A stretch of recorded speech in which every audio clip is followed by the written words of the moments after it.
Les déchets organiques sont composés de carbone, d'hydrogène, d'azote et d'oxygène.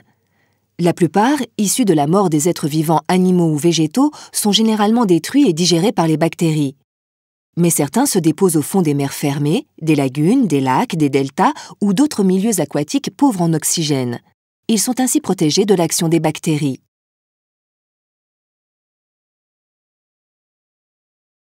Là, les matières organiques se mélangent à des sédiments, sable, argile, sel, et s'accumulent par couches successives pendant des millions d'années. Les couches les plus anciennes se trouvent ainsi enfouies sous les plus récentes. Par leur propre masse, ces couches sédimentaires s'enfoncent naturellement. Le phénomène de tectonique des plaques, en agitant le manteau de la Terre, les casse et les entraîne plus profondément dans l'écorce terrestre. Plus les couches sédimentaires s'enfoncent, plus la température et la pression augmentent. Des réactions chimiques éliminent alors les atomes d'azote et les restes d'oxygène. Ils ne laissent que des molécules formées de carbone et d'hydrogène qui constituent les hydrocarbures liquides et gazeux. Ces derniers se retrouvent au sein d'une roche appelée roche-mère.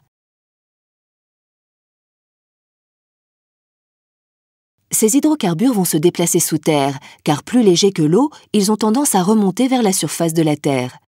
Si rien ne les arrête, ils s'échappent et suintent à la surface ou bien se solidifient en bitume en perdant leurs constituants volatiles.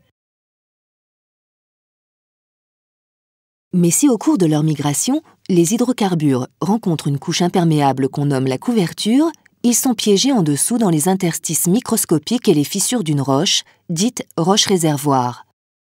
Dans cette roche-réservoir, la partie gazeuse des hydrocarbures remonte lentement au-dessus du pétrole, en repoussant vers le bas la nappe d'eau. Un géologue soupçonnera-t-il quelques dizaines de millions d'années plus tard l'existence de ce piège et ainsi découvrir un gisement de pétrole ou de gaz ?